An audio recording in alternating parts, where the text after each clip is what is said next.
Mummy મતલબ હાથમાં mobile પકડાવી દે છે, બે કલાકનું કામ છે તો આપણે હવે વાત કરવી છે નાના બાળકોની, કે જેટલું સ્કિન અને હેર બાબતે મોટા લોકોને જેટલી તકલીફ થતી હોય છે, પ્રોબ્લેમ્સ થતા હોય છે અને રોગ થતા હોય છે, એવા નાના બાળકોમાં પણ જોવા મળતા હોય છે ખરા. તો એનું મેન થવા પાછળનું કારણ શું અને એની કેવા પ્રકારની ટ્રીટમેન્ટ થતી હોય છે?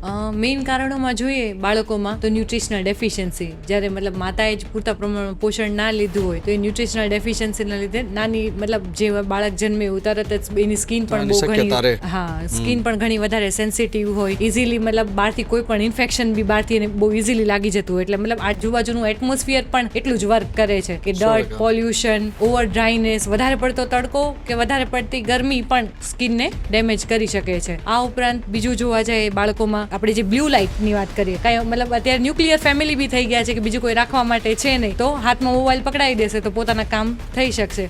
તો મતલબ બ્લુ લાઇટથી બહુ નાની એજમાં મતલબ 2 કલાક સુધી તમને કન્ટિન્યુઅસ રેડિયેશન આવ્યા કરે, જે સ્કિનને મતલબ આઈઝને બધાને જ ડેમેજ કરવાના છે. આવી જ સ્કિન અને હેર વિશેની વધુ માહિતી જાણવા માટે અમારી ચેનલને સબસ્ક્રાઇબ કરો.